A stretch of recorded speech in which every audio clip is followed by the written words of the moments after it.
El verdadero significado de la Navidad. ¿Cuántas veces hemos escuchado en nuestras iglesias esta frase? El verdadero significado de la Navidad, ¿no? Me recuerda a un libro de Charles Dickens llamado Cuento de Navidad, en el que el protagonista, llamado Ebenezer Scrooge, no sé si lo pronuncio bien, pues es una persona, la mayoría de nosotros conocemos este cuento, ¿no? Es una persona que es un poco avaro y que la Navidad como que no le gusta demasiado, ¿no? ¿Qué significado tenía para este hombre la Navidad? Bueno, pues era un tiempo desagradable, no le gustaba para nada, ¿no? Era como que si la gente fuera muy falsa intentando tener un estudio, un sentimiento de generosidad, cuando en realidad lo que tenían era avaricia, codicia dentro de su corazón, ¿no? Que era lo que él tenía, ¿no? Bueno, no voy a hablar mucho más del libro, el cual recomiendo. La mayoría de nosotros sabemos cómo va, pero no quiero hacer un spoiler. Muy bien. Muchos de nosotros sabemos que ahora lo que nos viene por delante es un tiempo pues, que a mí me gusta mucho. Ayer mismo escuchaba en las noticias que hay 3 ciudades en España que luchan por tener el árbol de Navidad iluminado más alto de España, ¿no? Está Vigo, ¿no? Que es un clásico. Vigo, sabemos que las luces, ahí está su alcalde, que siempre está luchando por destacar en ese sentido. También hay una localidad en la provincia, creo, estaba en Cataluña, pero no me acuerdo exactamente dónde era, que tenía no sé cuántos metros tenía el árbol que habían puesto este año, ¿no? Para ganarle a Vigo. Y había otra que tampoco me acuerdo, tampoco presté yo demasiada atención a la noticia, ¿no? No pensé que luego me iba a servir de ilustración. Y había otra ciudad que también tenía un pedazo de árbol, ¿no? Yo me acordé de Málaga, ¿no? Porque Málaga estamos en buen lugar, ¿no? Vamos, creo que está en la Plaza de la Merced, creo que tenemos también un pedazo de árbol, ¿no? Y la calle Hilario, pues puede rivalizar con los mejores, ¿no? Yo, si viene mi hermano este año de Estados Unidos, pues seguramente iremos a visitar la calle Hilario, como vamos muchas veces para ver el espectáculo de luces, ¿no? El verdadero sentido de la Navidad es lo que nos preguntamos muchas veces en nuestras iglesias. Nos lo preguntaremos seguramente. Es más, yo tengo que predicar más y seguramente apelaré a este significado de la Navidad. No digo que no lo vaya a hacer. Lo escucharemos muchas veces, ¿no? Cuando vemos las distintas imágenes de la Navidad, pues vemos pues muchas imágenes y sabemos que muchas de ellas no tienen nada que ver con la Navidad. Los árboles, ¿no? Santa Claus, Papá Noel, como queramos llamarlo, pues bueno, eso realmente con la historia bíblica de la natividad, lo que es la Navidad, pues no tiene mucho que ver. Pero lo interesante es que aún aquellas imágenes que tienen que ver con la Navidad, deberíamos de preguntarnos si la Navidad exactamente fue así. Cuando llegue el 24 de diciembre seguramente nos mandaremos a... Antes se mandaban postales, ¿no? Ahora ya las postales no las mandamos, ahora ya lo que mandamos son imágenes por WhatsApp, ¿no? Las buscamos, la que nos gusta, pues las mandamos, ¿no? Yo en Navidad pues siempre envío algo relacionado pues con el nacimiento, ¿no? Y en los últimos años, pensando en lo que he enviado, pues siempre envío algo en lo que se ve de una manera interesante, bonita, ¿no? Pues el nacimiento de Cristo. Allí está María, o a lo mejor hay una sombra de María, una sombra de José, y allí está el niño, y siempre está la estrella encima, brillando encima del portal de Belén, ¿no? Como le solemos llamarlo. Algo así, ¿no? Tiempo de paz, de concordia. Y la pregunta es, ¿realmente fue así? Y la pregunta también es, ¿y qué tiene que ver esto con Jacob? Porque Jacob precisamente no fue, no sé, un ejemplo de tanta concordia, ¿no? Bueno, tuvo momentos. Bueno, vamos a entrar en detalle. Nos vamos al texto bíblico, lo voy a leer brevemente y ahora entramos en detalle. Estos son Génesis 25, capítulo 25, versículos 19 al 34. Dice así. Estos son los descendientes de Isaac, hijo de Abraham. Abraham engendró a Isaac. Y era Isaac de 40 años cuando tomó por mujer a Rebeca, hija de Betuel, arameo, de Padán Aram, hermana de Labán, arameo. Y oró Isaac a Jehová por su mujer, que era estéril. Y lo aceptó Jehová. Y concibió Rebeca, su mujer. Y los hijos luchaban dentro de ella y dijo, si es así, ¿para qué vivo yo? Y fue a consultar a Jehová. Y le respondió Jehová, 2 naciones hay en tu seno, y 2 pueblos están divididos desde tus entrañas. Un pueblo será más fuerte que el otro pueblo. Cuando se cumplieron sus días para dar a luz, he aquí había gemelos en su vientre. Y salió el primero rubio, y era todo velludo, como una pelliza, y llamaron su nombre Esaú. Después salió su hermano, trabada su mano al calcañar de Esaú, y fue llamado su nombre Jacob. Y era Isaac de edad de 60 años cuando ella los dio a luz. Y crecieron los niños y Esaú fue diestro en la caza, hombre de campo, pero Jacob era varón quieto, que habitaba en tiendas. Y amó Isaac a Esaú porque comía de su caza, mas Rebeca amaba a Jacob. Y guisó Jacob un potaje. Y volviendo Esaú del campo cansado, dijo a Jacob, te ruego que me des a comer de ese guiso rojo, pues estoy muy cansado. Por tanto fue llamado su nombre Edom. Y Jacob respondió, véndeme en este día tu primogenitura. Entonces dijo Esaú, he aquí, yo me voy a morir. ¿Para qué, pues, me servirá la primogenitura? Y dijo Jacob, júramelo en este día. Y él le juró, y vendió a Jacob su primogenitura. Entonces Jacob dio a Esaú pan del guisado de las lentejas, y él comió y bebió, y se levantó y se fue. Así menospreció Esaú la primogenitura. Muy bien. Gracias, Padre, por esta mañana. Gracias porque tú nos das un nuevo día. Y una vez más te rogamos, Padre, que tú nos ayudes a comprender tu palabra, a comprender la profundidad que hay detrás de ella y a que tu Espíritu Santo ilumine los ojos de nuestro entendimiento. En Cristo Jesús. Amén. Muy bien, pues lo que vamos a ver hoy va a tener 3 puntos. El primero va a ser una descendencia complicada, una competencia. Bueno, el mensaje se llama Hijos de la Promesa, como veis ahí arriba. Y ahora explicaremos el porqué.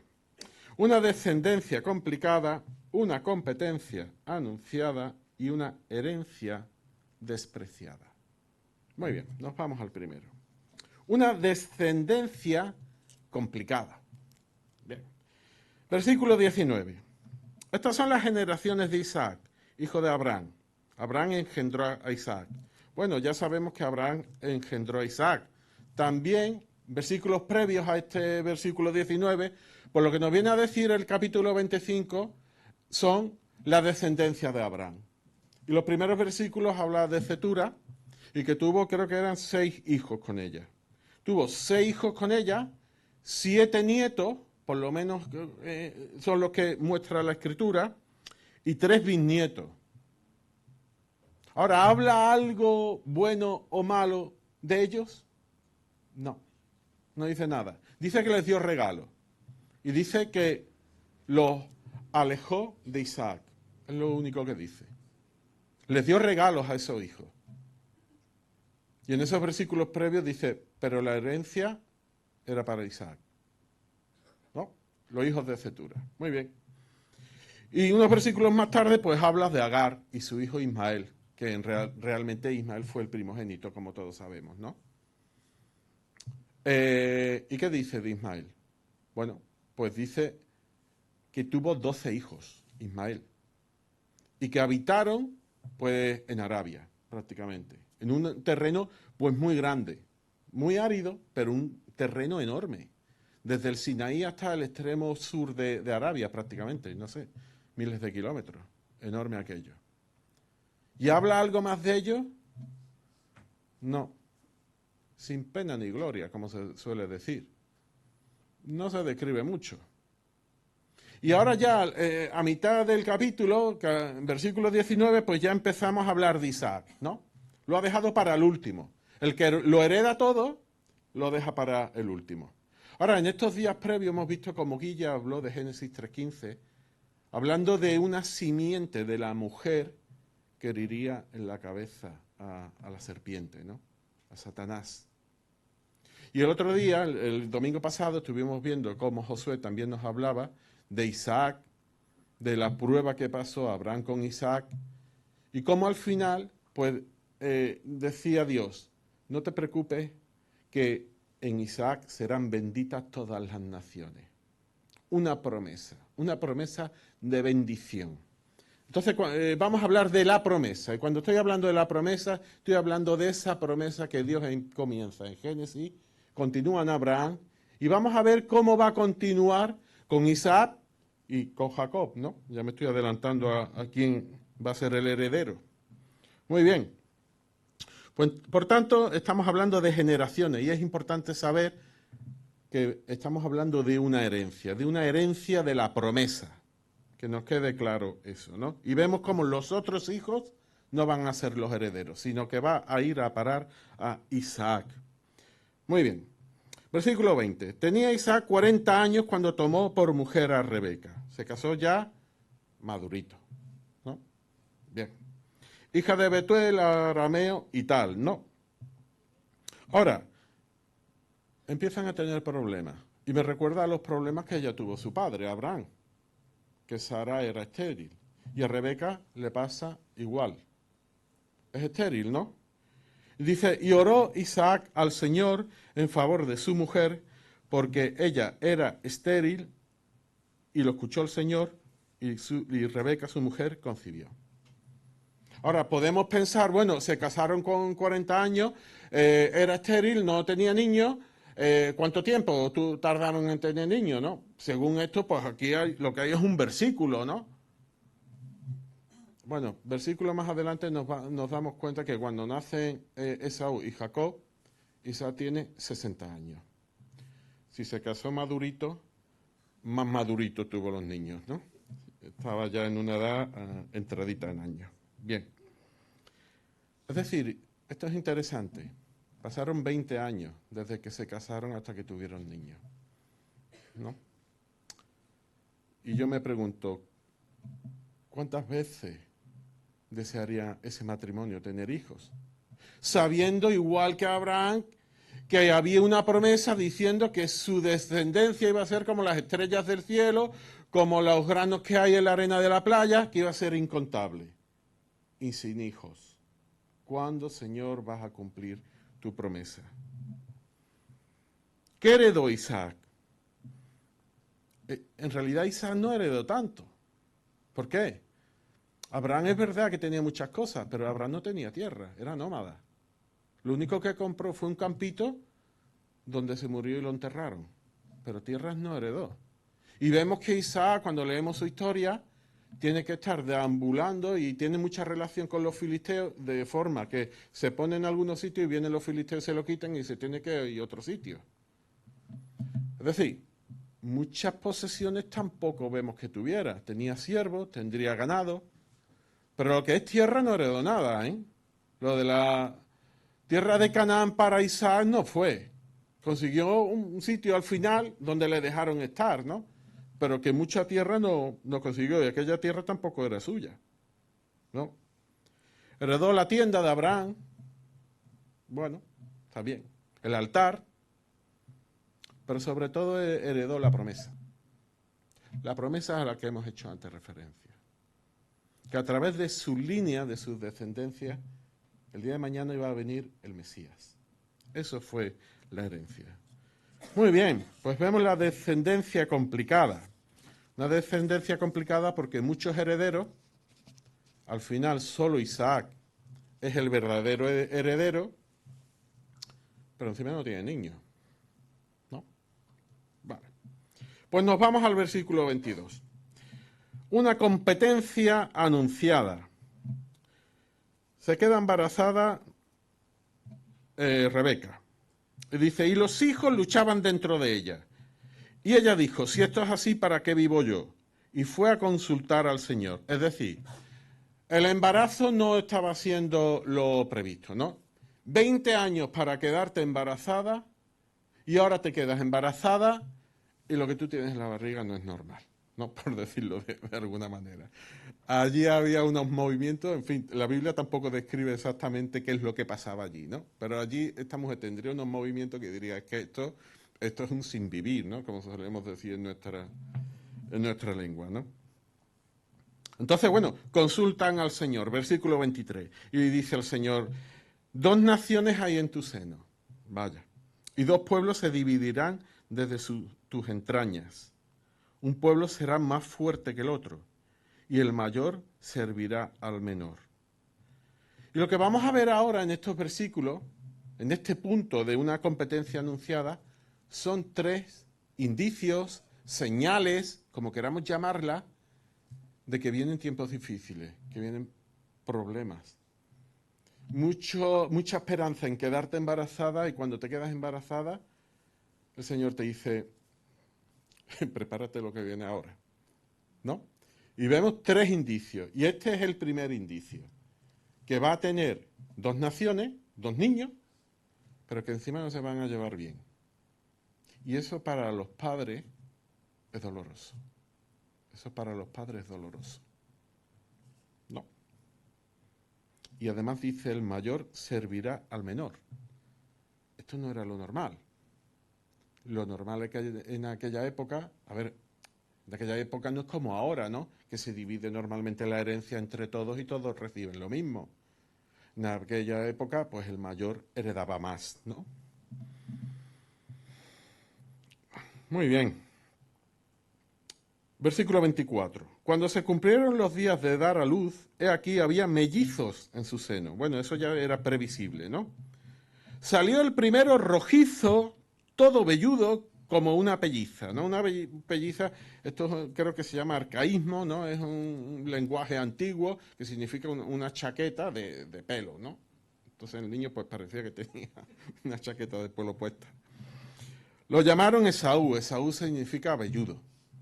Tampoco se pensaron mucho el nombre, ¿no? Tenía pelo velludo. Y después salió su hermano, con su mano asida, agarrada al talón de Esaú. Y lo llamaron Jacob. Y Jacob significa usurpador. Vaya nombre le pusieron al niño también. Podrían haber buscado otro, ¿no? Usurpador, no sé, es como si naces y te llaman ladrón, ¿no? No sé, cuando fueras niño y te llamara tu madre usurpador, no sé, le crearía al niño pues algún problema, digo yo, con los otros niños. En fin, esto es llamativo. Y aquí es donde dice que Isaac tenía 60 años cuando dio a luz, ¿no? Y aquí vemos el segundo indicio de problemas, ¿no? Que nace uno muy velludo y nace el siguiente agarrado al talón. Y eso de alguna manera ellos lo interpretaron como que aquel niño iba a ser un usurpador del hermano, porque encima tenían la promesa del Señor, ¿no? No sé si por eso le pusieron ese nombre. Muy bien, ya tenemos dos indicios de problema. El primero la división desde el útero, el segundo en el nacimiento, que el otro nace agarrado al talón. Y nos vamos al tercer indicio de problema. Versículo 27. Y los niños crecieron, y Esaú llegó a ser diestro cazador, hombre del campo, pero Jacob era un hombre pacífico, que habitaba en tiendas. A ver, y yo pienso, si nos trajéramos a estos dos chavales al tiempo de ahora, ¿cómo sería? ¿No? Yo me imagino a Esaú, pues de estos que están todo el día haciendo deportes de riesgo, deportes de aventura, ¿no? En la montaña, con dos palos intentando hacer fuego allí por las noches sin un mechero, cosas así, ¿no? Todo el día intentando buscar algo de aventura, cosas así. Y el otro pues sería más tranquilito. El otro es de los que se meten en casa y están con un libro o están allí con el ordenador viendo cosas, tranquilito, ¿no? Que le dicen, oye, vamos el fin de semana a hacer al campo. No, yo no tengo ganas, yo me quedo en mi casa, ¿no? Algo así, ¿no? Según lo que dice aquí, Jacob habitaba en tiendas y el otro pues era hombre de campo. Le gustaba la cacería, ¿no? Era diestro cazador. Ahora, eso tuvo efectos en los padres, efectos indeseables. ¿Por qué? De alguna manera Isaac se identificó más con Esaú, ¿no? Esto de estar todo el día cazando, pues no sé, a lo mejor lo vería como un hombre más auténtico, no lo sé. Le traía cosas de la caza y se identificó más, ¿no? Y dice el texto que, en versículo 28, que Isaac amaba más a Esaú. Sin embargo, Rebeca, la madre, amaba más a Jacob. Sería que estaba más en la tienda y en la tienda pues estaría Rebeca, tendría más roce, pues. Ahora, esto va a dar lugar a problemas. El favoritismo entre hijos nunca es bueno. Esto va a dar lugar a problemas. Por tanto, vemos los tres indicios. El primero en el nacimiento, el primero en el útero, el segundo en el nacimiento y el tercero ya, pues cuando son ya adolescentes o chavales y van creciendo y hay cierto favoritismo de un padre con uno y de la madre, del padre con uno y de la madre con el otro, ¿no? Muy bien. Nos vamos al tercer punto. Una herencia despreciada. Versículo 29. Un día, cuando Jacob había preparado un potaje, Esaú vino del campo, agotado. Y Esaú dijo a Jacob, te ruego que me des de comer un poco de este guisado rojo, se ve que el potaje era rojo, pues estoy agotado. Por eso lo llamaron Edom. Edom significa rojo, rojizo, ¿no? Vemos en la Biblia posteriormente que hay un pueblo que son los edomitas y que siempre están en rivalidad, o muchas veces están en rivalidad con los hebreos, ¿no? Es interesante porque cuando nace Cristo hay un rey que está gobernando, que sabemos el que luego intenta matarlo y se tienen que ir a Egipto. Este rey era Herodes el Grande. Es interesante que Herodes el Grande era idumeo. Y los idumeos eran descendientes de los edomitas, que eran a su vez descendientes de Saúl. Es interesante esto. El rey que estaba cuando gobernaba, cuando nace Cristo, era un descendiente de Saúl. Muy bien, nos quedamos con ese dato. Versículo 31. Pero Jacob le dijo, véndeme primero tu primogenitura. Y Esaú dijo, he aquí, estoy a punto de morir. ¿De qué me sirve pues la primogenitura? Y Jacob dijo, júramelo primero. Y él se lo juró y vendió su primogenitura a Jacob. Claro, la cuestión que yo me planteo y que me planteaba preparando la predicación es, bueno, ¿y qué significado tenía la primogenitura? ¿Por qué Jacob anhela tanto esa primogenitura? Ya sabemos que antiguamente pues el primogénito es el que más heredaba, ¿no? Pero cuando vemos la herencia de Isaac frente a sus hermanos, tampoco es que heredara tanto. De hecho, los ismaelitas tenían mucha más tierra que Isaac, ¿no? ¿Qué heredaban entonces? Tampoco heredó tanto Isaac. La primogenitura no solamente era una herencia material, sino también era una herencia espiritual. Y cuando vemos a Abraham y vemos a Isaac, vemos que tuvieron un papel espiritual en su familia fundamental. ¿Por qué? ¿Qué significaba espiritualmente la primogenitura?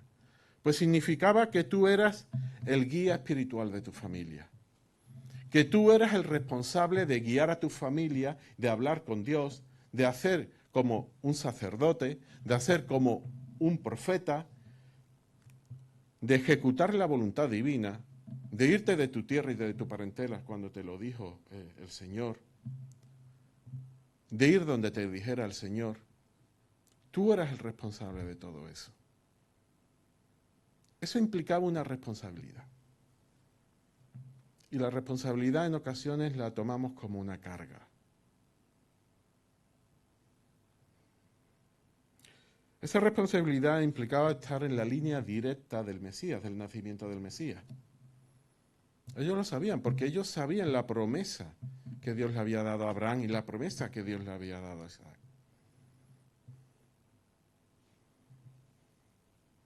Y mi pregunta es, ¿realmente vendió Esaú la primogenitura por el potaje?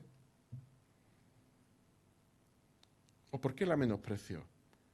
Porque cuando leemos en el versículo 34 dice, entonces Jacob dijo a Esaú, pan y guisado, dio a Esaú pan y guisado de lentejas.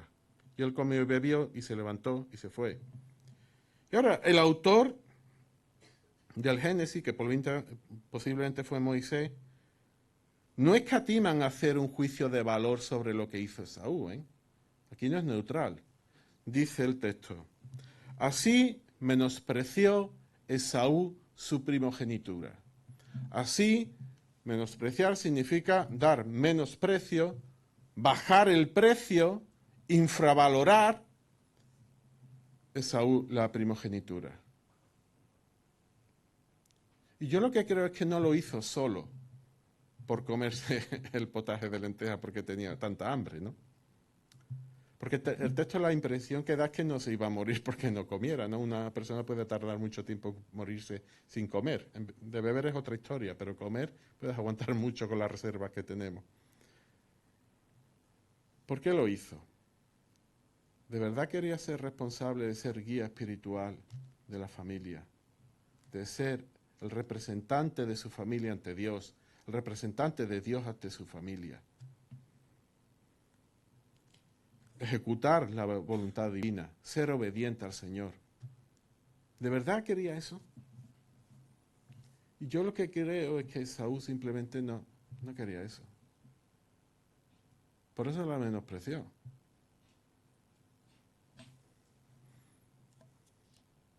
Hay una historia, voy a contar ahora una ilustración relacionada con el tema, que además también conocéis. Cuando yo estaba en la universidad sacaron una película de Disney muy conocida entre todos posiblemente, llamada El Rey León. Bueno, El Rey León es una de mis películas favoritas. Diréis, qué infantil. Bueno, pues sí. Es una de mis películas favoritas. ¿Por qué? Bueno, supongo que la mayoría lo hemos visto, ¿no? Bien, no voy a hacer ningún spoiler porque lo voy a contar. Bien, El Rey León, pues la película trata sobre un reino en que el rey es un león, evidentemente, ¿no? Bien, este rey, pues la película empieza que tiene un leoncito, tiene un niño, que es el próximo heredero. Vale. Bueno, pues la película llega un momento que el heredero, pues hace algo mal y por culpa de eso, entre comillas, pues muere el padre, el rey, ¿no? El leoncito, que era el heredero, pues con mucho sentimiento de culpa, pues decide irse del reino, ¿no? ¿Cómo va a dar la cara diciendo que por culpa de él han matado al padre? ¿No? Entonces se va del reino y se va por un desierto, ya está medio muerto, y allí se lo encuentran pues un cerdo y otro animal de la selva que no me acuerdo exactamente cuál es. Una zuricata de esto. Muy bien. Entonces se dedican, allí ellos tienen unos principios de vida que son muy interesantes, ¿no? Que como todos habéis escuchado, se reducen a una frase que se llama Hakuna Matata. Bien. ¿En qué consiste esa frase? Esto que parece algo cómico y tal, tiene luego una profundidad interesante. Bueno, la frase consiste en que vive y deja vivir, es decir, dedícate a gozar de la vida. Entonces el león le dice, mira, es que yo tengo muchos problemas y por culpa de mí pasaron cosas muy graves. Y le dice, mira, olvídate, dedícate a gozar de la vida. ¿Para qué te vas a complicar la vida con tus responsabilidades? No, vive y deja vivir. Olvídate de eso y disfruta, ¿no? Y efectivamente, pues disfruta de la vida. Ahora, llega un momento, se dedica ya a disfrutar de la vida. Llega un momento en que llega otra leona y le dice, pues mira, el reino está hecho un desastre. Y me alegro mucho de haberte encontrado porque tú eres el único que lo puede arreglar este desastre. Y a donde voy es que el león no quiere volver. ¿Por qué? Porque es más fácil disfrutar de la vida que asumir las responsabilidades y enfrentarte a tus circunstancias, a tu identidad, a tus capacidades. ¿Por qué me gusta esta película? Porque creo que en cierta forma nos pasa a nosotros eso. Y creo que eso fue lo que le pasó a Esaú. Es más fácil estar en el campo, estar buscando animales para cazarlos, disfrutar, vivir aventura, gozar de la vida, que asumir tu verdadera responsabilidad. Y la cuestión que nos deberíamos de plantear es, ¿y a nosotros nos pasa lo mismo? Hay una cita de C.S. Lewis, que Rafael creo que la tenía en su firma del correo electrónico, o por lo menos yo la he visto, no sé si la tendrá todavía, que dice, si buscas la verdad, podrás encontrar confort al final. Si buscas confort, no encontrarás ni verdad ni confort. Si buscas disfrutar la vida, al final debes de saber que la vida es dura y que no vas a disfrutar de ella. Si ese es tu objetivo, es un objetivo que es erróneo. Pero si buscas la verdad, de alguna manera te vas a encontrar tu papel, tu lugar en esta vida. Posiblemente te cause más esfuerzo, posiblemente tengas más problemas, pero al final encontrarás la verdad y el confort.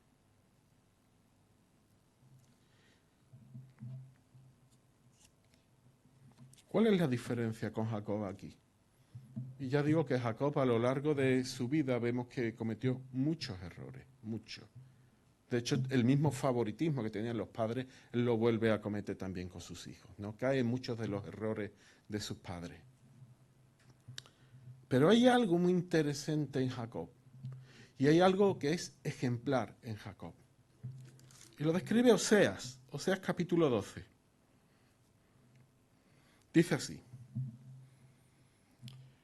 Oseas pone a Jacob como ejemplo y dice, en el vientre tomó, está hablando de Jacob, a su hermano por el calcañar, por el talón. Y en su madurez, como muchos de nosotros sabemos, luchó con Dios. Sí, luchó con el ángel y prevaleció. Ahora, es interesante cómo luchó. Lloró y le pidió ayuda. No puedes luchar con Dios. Pero es interesante que él luchó llorando y pidiendo ayuda. Y no lo dejó que se escapara hasta que dice la Biblia que amanecía, que despuntaba el alba, dice el texto literalmente. Y la cuestión que nos deberíamos de plantear todos los que estamos aquí en base a esto que está escrito es, ¿qué papel tienes? Y la cuestión que deberíamos de preguntarnos es, cuando llegan los momentos cruciales en nuestra vida, ¿qué decisión vamos a tomar? Porque seguramente vamos a tener varias alternativas. Tendremos la alternativa del confort, tendremos la alternativa de la comodidad, tendremos la alternativa de pasarlo bien y por otra parte tendremos otra alternativa que es la de la responsabilidad. Y mi pregunta es, ¿y tú qué vas a hacer? ¿Y qué voy a hacer yo? Y no nos equivoquemos, ¿eh? A todos nos van a llegar estas decisiones, incluso aunque seamos ancianos. Todavía nos llegan estas decisiones. ¿Y qué vamos a hacer? ¿Haremos como Esaú? ¿Saldremos huyendo de nuestra responsabilidad vendiéndola por un plato de lentejas? ¿O asumiremos nuestra responsabilidad? Tomaremos la identidad que Dios nos ha dado para asumir nuestra responsabilidad. Muy bien. Hay otro aspecto que creo que el texto habla. Está relacionado con la línea del Mesías, ¿no? La línea directa del Mesías. Ya hemos visto, como os indico ahí, que se anunció en Génesis 3:15, que se anunció a Abraham, que se anunció a Isaac, y que ahora toma el testigo Jacob. Y al final llegó a Cristo. Y me pregunto, ¿qué diferencias hay entre Jacob y Jesús? muchísimas. Jesús era un hombre perfecto que no comete pecado y Jacob comete 1000 errores. 1000. Ahora, la cuestión sería, ¿y qué similitudes? Pues interesante, y esto está relacionado con el significado de la Navidad que os comentaba al principio. Porque cuando yo veo el nacimiento de Cristo, no se produce como la imagen que yo mando por WhatsApp el día 24 de diciembre. Porque se produce estando embarazada una mujer sin haber tenido relaciones con su novio. Porque la pena que tenía eso era una pena de muerte. Porque su novio quiso dejarla. Porque cuando fueron a Belén, realmente María no tenía por qué haber ido a Belén. Solamente con que fuera el hombre era suficiente para hacer el registro del censo. ¿Y por qué se la lleva? ¿Sería por vergüenza? ¿Porque estaba embarazada y no estaban casados? Porque su nacimiento fue complicado. Muy complicado. De alguna manera fue un ejercicio de supervivencia. No fue la paz y la concordia que mandamos en nuestras imágenes. La pasaron muy mal, hasta el punto que podían morir. Porque cuando nace Cristo, Herodes el Grande lo persigue, de forma que tienen que huir a Egipto, de forma que todos los niños de Belén que tenían esa edad son asesinados. ¿La Navidad fue un tiempo de paz y de concordia? Bueno, a través de Cristo nos trae paz y concordia. Pero la primera Navidad no fue un tiempo de paz y concordia. Fue un tiempo de supervivencia.